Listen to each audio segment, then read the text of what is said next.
We're going to go to questions from the audience because I figure a few of you might have one or two questions for our astronaut here. You concentrated a lot in the book on something I found really fascinating and I haven't read a lot about, but how difficult your career as an astronaut was, or the difficulties involved in maintaining a family. You have 3 kids and a lifelong partner, and you guys have, you know, there's a lot of difficult things to navigate. I was wondering if you'd talk about that a little bit. Sure. When you're really passionate about what it is you hope to accomplish in life and a direction that you want to go, it's really difficult to have 2 people that can both pursue that in parallel and get all the way to the very end of what they both want to do.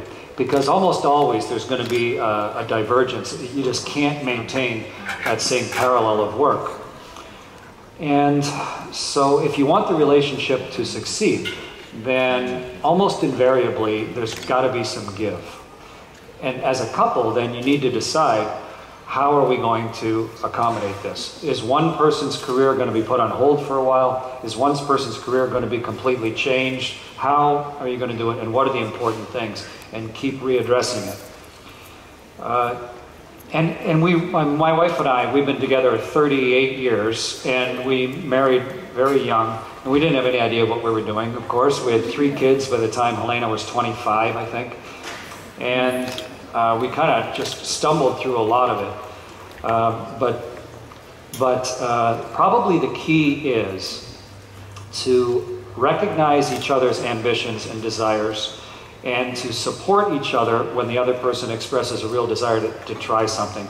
And then also, something that Helena's reminded me of all the time, and that is, if you do something that is a sacrifice for your relationship, where you're giving up on your dreams, if you say, you know, I really, really wanted to do this in life, but because of the exigencies of our relationship, I'm going to have to give up on that now. Recognize just what a big decision that would be. In 1986, shortly after the Challenger accident, Helena and I had 3 kids, almost no money. I was a junior officer in the military. I was working extremely hard. I still really wanted to be an astronaut. But we had all these pressures mounting, and my father's an airline pilot, my brothers are airline pilots, and I saw, the Challenger just crashed. I don't know if there's ever even going to be another shuttle flight. I could be an airline pilot. I know for sure what the future's going to be. The pay is good, the work isn't all that hard. I need to do this for my family. My long-term dream is just, it's ridiculous at this point.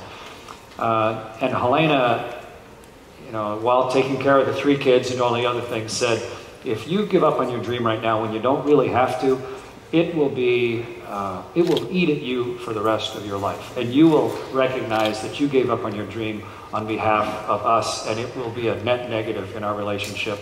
You don't have to give up yet. We still have food, and we still have shoes, we're doing okay. And so let's hold out a little bit longer and really try and pursue this thing right into the very end. And as always, she was right. Let me just say also that it was Helena who decided that she would put her career on hold a couple times while she let me pursue my dream. And then every time she's come up with something she wanted to do after working and rising to great success in computers and business, she said, I've had enough of this. I want to go back to school full time. And she went back to chef school for 2 years, graduated top of her class out of 450 people, and was hired as a professional chef in Houston and worked there for several years as a chef. And at one point she said, I want to go to law school. But I said, great. I mean, why not? And the last thing I'm going to say in the question is, at no point would either of us ever have defined ourselves as the spouse of someone. Helena would slap you if you said that, hey, who are you? Oh, I'm the wife of an astronaut. And I would never, if you asked me, I would say, oh, I'm the husband of a chef. Neither of us have ever found our self-image in the profession of our spouse. Yeah. And that's probably just as important as anything. The thing I really enjoyed the definition